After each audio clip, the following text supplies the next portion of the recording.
Võtame näiteks selle moodboardi siin, see on minu Pinteresti pinboard jällegi, aga ikkagi minu jaoks ta oli moodboard, konkreetne case, selle järgi pildistati meeskonna pildid ära. Nagu näete, üsna palju mustvalgeid pilte, alguses 4 värvilist pilti naistega, siis piltides on nii mehi kui ka naisi, kõik on enam-vähem mustvalged. Siis siin oli ülesandeks see, et nii-öelda teha tiim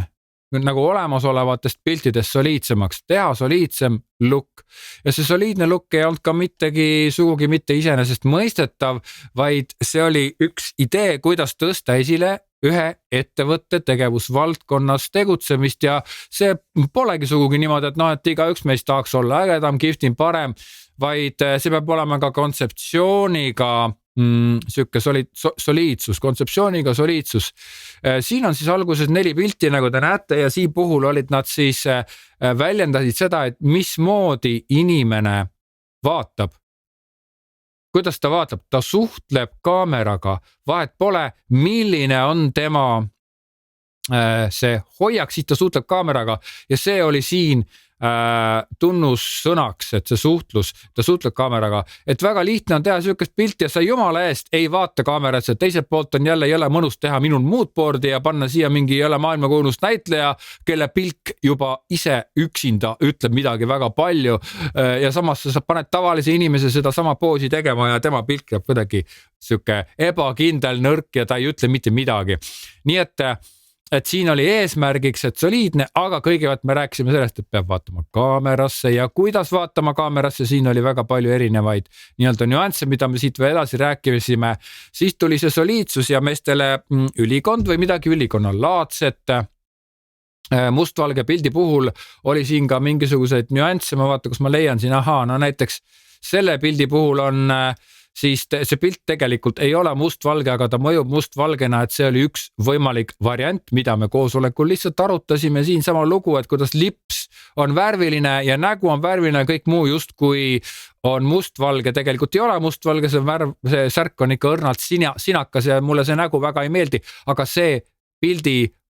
selle pildi panek siia moodboardi tähendaski just seda, et see on üks nüanss kogu sellest suurest nii-öelda omaduste kogumist, mida me selle moodboardi puhul arutasime ja naised täpselt samamoodi.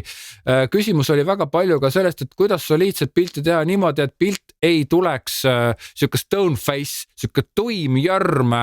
kummist nuku, kes lihtsalt siuke seisab kuidagit moodi nagu jahukott, mis on pandud nagu laua peale, plastikaatkott, siuke lörtsti ja muudku seisab, vaid et tema see hoiak ja tema kõik väljendaks midagi, siin on see liiga plikalik, võib-olla liiga siuke, selles mõttes nagu vallatu hoiak või liiga koduperenaine on siin. Aga jällegi, kui sul on teised riided seljas, siis sa saad seda sellises poosis istuda, sellepärast et see vabastab sind ja toob sind inimesele lähemale, jäädes samas soliidseks.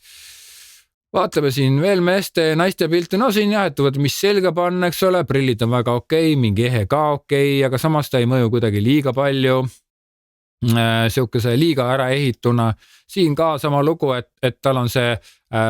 mustvalges küll keeratud, aga siiski tal oli mingi siuke pullover, et ega me ei saa ju kõikidele inimestele osta mingid ühesuguseid ülikondi, Armani ülikondi selga, et see ei tule ju kõne alla, kõik peavad ise kaasa võtma, aga et mida siis kaasa võtta siis ühe ühtlase mustriga džemper näiteks naiste rahvastele, et see ei ole lihtsalt suvaline must pusa, vaid see on mingi mustriga, mis rõhutab tema naiselikkust. Samas ta võiks väga hästi olla mingi tegija kusagil töö juures, et kuigi ta naeratab ja vaatab kaamerasse,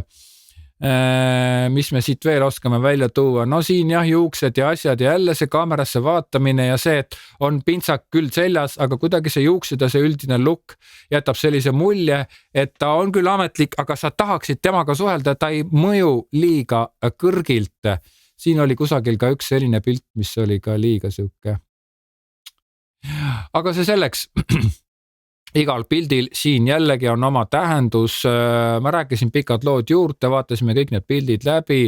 Nii et see on üks näide sellest, kuidas moodboard kannab endas väga palju, väga erinevat hoiakut, mis kõik täidavad ühte eesmärki ja on ühe eesmärgi, ühe kuvandi